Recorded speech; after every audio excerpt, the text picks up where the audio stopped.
Morning. I'm sleepy. It's day 8 today, which means that I've completed my first week of making a song every day in 2025. So I thought I'd make a video doing like a bit of a retrospective of what I've learned, go through the songs, talk about what I'm going to do next, etc., etc. Here is a quick clip from every song that I've made so far this week. Yes, I've got a gorilla pod. I can do interesting camera angles outside. Hee hee hee. You're always on my mind. And you're always on my mind. You're always on my. I'm not the guy I'm gonna be. I'm not the man you think you see. A year in an artistic sauna, sweating out the self-doubt that they put in the water to play. And there's a tree that will not grow, even when I say I told you so. After years in the fog, I think I sense the shoreline. It's gonna be alright. Oh yeah. How am I doing? Any way it goes is fine.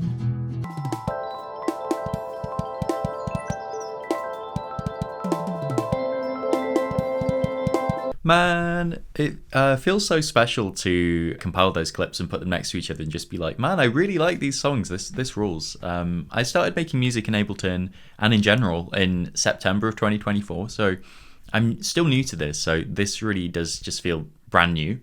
Last time I did a challenge like this was a song every day for 23 days, and most of those were either remakes or instrumental. So this time I'm really trying to do original lyrics, which feels more scary but also just much more rewarding too. So this is like, yeah, I'm really actually pleased with those. That's really great. I've slapped together a PowerPoint of the things I've learned, so I'll cut to that now.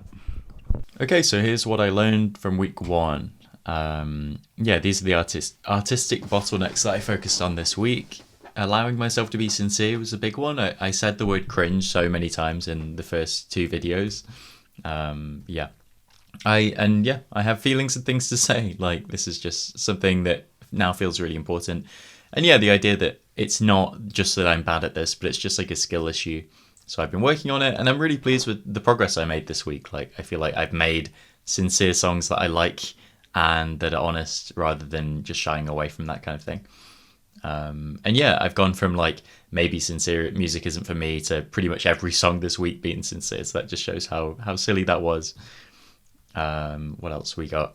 Yeah, the why of indirect writing and obscuring meaning. This was a mystery to me up until this week, of just like, why when I try and write, I just try and write in a very straightforward, like, here's what I'm thinking way, and it just always rang really hollow and shitty and cliche. So I talked to ChatGPT about this. Like, there's an interesting thing here. Like, why do we have to obscure a truth in poetic language? Like, this just seems weird. Like, what's going on? And it gave some really good answers, which took me down a bunch of different rabbit holes, which was super useful. The main one that's really stuck with me is this idea of obscurity is a mechanism of revelation, because it seemed counterintuitive. Like, why do you have to hide your feelings somehow and obscure them to make them like hit? But now it just totally makes sense. Like, yeah, if you just say things in a really straightforward way, it's just cliche, and it's like it'll just bounce off people. Like, yeah. So that's been really useful, and it feels like it's just immediately unlocked the ability to write a lot better. So that is kind of huge. Then we also have, I read this Flannery O'Connor essay that ChatGPT recommended. It's so good. It's like a kind of like a tutor who has read loads of stuff, just like, hey, has anyone written about this kind of thing? And then it's like, oh yeah, check out these essays. So that's been really great. She's talking in this essay about, lots of things, but this bit is about symbols and the importance of symbols. So yeah, operating at different levels of depth, like more happens than meets the eye. That just, it feels like enriching your writing by adding symbols, and maybe you don't even fully know what's going on with them, but they just make the stuff more interesting. Yeah, operates on several levels. The reader may not see them, but they have their effect on them nonetheless. And then this bit's like her example from one of her books. Really useful stuff. Sense-bound writing. This again came from the Flannery O'Connor essay. She's talking about, it's now so obvious to me, but yeah, we we interact with the world through our senses, so it makes sense to have sense bound stuff in your writing that's just like much more evocative. And she talks about exactly who I have been, which is like most people who want to write a novel, because that's what she's talking about in the essay, but this applies to any art. They're like reformers who are kind of excited about a particular idea or some abstract notion, like in their life. So that then they try and write about that, and they're just writing in like abstractions, and it's just plain, and it's all the stuff I've been talking about. So it's like, yeah, everything that has a sociological smack. And yeah, fiction is very much an incarnational art. Like you need to write the nitty gritty, like the mundane kind of sense bound stuff to make it grounded and real. So that has felt like a huge update. That's like super, super useful. So that was awesome. Another thing that's been really good this week is just like the idea of art not being a big deal. I've talked about this in previous videos, but I was totally laboring under the romantic notion of like artists are geniuses, which is super disempowering if you're a beginner. And I think, yeah, Kendrick Lamar's a genius and I'm not. Like, I'll never get to that place. In this Death of the Author essay, it's only like 7 pages long. It's really good. Everyone should read it. It's great. And instead of the romantic view, Barth was either a structuralist or a post-structuralist. These are terms I've only learnt this week. But yeah, basically the idea of like the author is way overrated, and words and music, they just exist, and they're just like remixes of previous things. And yeah, just a real sense of like, don't make it this big mythical thing. It's like really not a big deal. Also his idea of you're not like an author or an artist, you're a scripter. You're just like writing down what's already around, like in the ether. Some quotes like, yeah, this is really great. The idea that my current skill level isn't enough, like my hand is too slow and I have to keep polishing, versus like a more empowering notion of like, no, it's just like art as gesture, like whatever's around in this moment is good enough. Like I've made some scrappy songs this week which are nice and feel complete in their incompleteness. Like cool, that like documents my skill level at the time. I'm content with that. So that's been really good. And yeah, this thing too, like a text not as like having a single theological meaning, the message of the author God, but a multi-dimensional space in which a variety of writings, none of them original, blend and clash. It feels so empowering. It's like, yeah, not you have to be this incredible like godlike entity genius to make anything, but like everything is just a mishmash of previous things. Nothing's original. Yeah, just make stuff. Like I really like it. This is an awesome quote too. The text is a tissue of quotations drawn from the innumerable centers of culture. It does feel very empowering. It's like you can just steal from people, and that's like normal and fun. So yeah, this really mirrors. He wrote this in the 60s, and it really mirrors the Everything is a Remix series, which is awesome. And Kirby has pretty much made a career out of this idea, like Everything is a Remix. He did a TED Talk. He's like got online courses, like the video series. So it's crazy. Like this is just we're in this romantic notion of you have to be a genius. So this seems really radical and revolutionary to come out and say no, everything's a remix, and you can make a career out of that. It's very empowering and it's great. Also, yeah, the book See Like an Artist is awesome for this too. And to toot my own horn, I think these 2 videos are pretty useful too, and kind of talk about this in a bit more detail, like my journey, kind of discovering that it's not necessarily true that some people are geniuses, and that's a notion that the bloody romantics invented and it hasn't always been that way, and it sucks and we should throw it away, I think.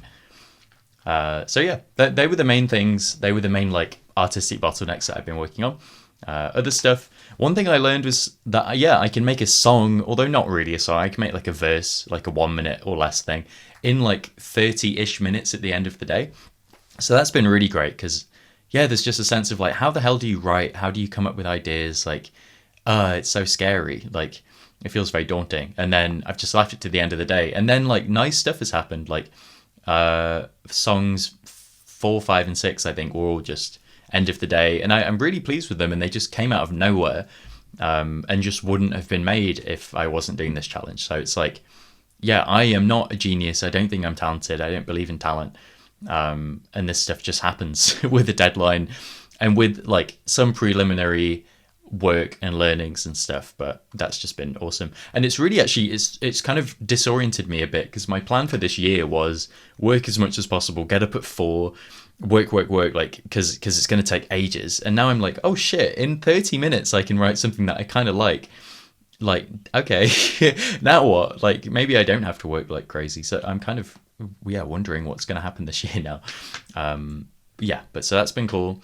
Clearly, like, lyrics are the most important thing. Like, yesterday's song had no lyrics, and it's just like this. It's nice, I guess, but it just feels very insignificant in comparison. So yeah, literally not even touching Ableton, just singing and my acoustic guitar feels like enough. So that feels useful, like really stripping it down to its bare essentials and not getting lost in. Even though I just spent £300 on Ableton Suite yesterday, I'm kind of like, maybe guitar plus singing is all you need. I mean, it'll be fun to try different Ableton features and just kind of expand my possibility space, but yeah, this just clearly the essential thing. And yeah, like, this, maybe everyone disagrees, but I've been using my front camera on my phone and just propping it up, and that's fine. Like, I really don't think that matters. So, you know, I've got my green screen setup behind me, which was useful, but it's a bit of a pain to set up, and then you have to edit it, and it's just like, I like the current setup, so that feels useful as well. What's next? So I know that lyrics are the most important thing, but I'm still like, it still feels really aversive and kind of scary to me. I think there's a sense of, I don't understand how it works. There's still a sense of like, I won't come up with anything good. So I think just more practice here will be good. But I definitely procrastinate on writing until the end of the day. That's why I keep making songs at like 8 or 9, is because I've done other stuff all day and then been like, I guess now's the time. So I really need to figure out how to make it fun or something. That'll be really good. I haven't made an actual song yet. All my songs this week have been a minute or less, like kind of interesting ideas or demos, rather than, and there's been no chorus, like no bridge or anything like that. So that feels like the important next thing, like make a real song. Like, haven't quite done that yet. And yeah, I watched this these 2 YouTube videos compiling bad TikTok music. It came up on my recommended feed, and there's some songs in there that are like way better than anything I've made yet. So that's been actually very motivating. Of like, oh, this is a good like yardstick to compare my stuff. These are the 2 videos. I highly recommend watching them. They're like interesting. Some of the songs are terrible. Some are actually really good. I'm probably gonna edit in these songs, I think, because they're nice and they're good and they are legit songs versus my demos. I'm sick of my anxiety. I'm sick of my CPTSD. I'm sick of this society. I'm sick of this, sick of this, sick of this. I'll stay home. Here's your life. We can't go really cute. And a real big fun. I'll stay home. Stay down on the floor. Stay down on the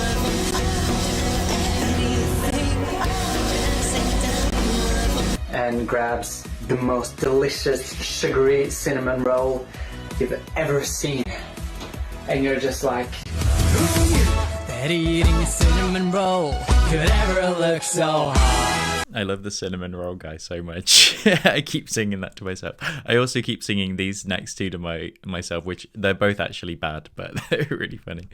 There is a way to activate IDOA. I have my own AI inside my mind. I have my own AI inside my mind. Okay, back to the video.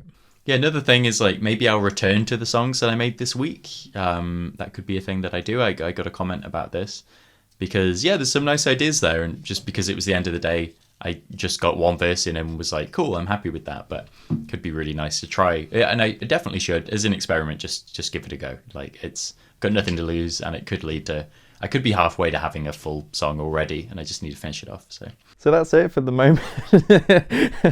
This feels so silly.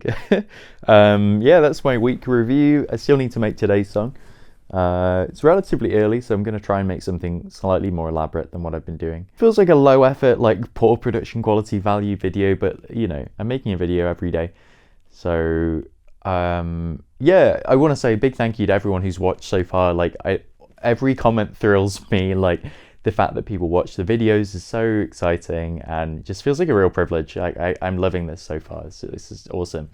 And it's only 1 week in, so I think there's just going to be so much interesting stuff to learn, and it's just going to be a great experience. So Nice. I'll see you in the day 8 song later today. Bye bye.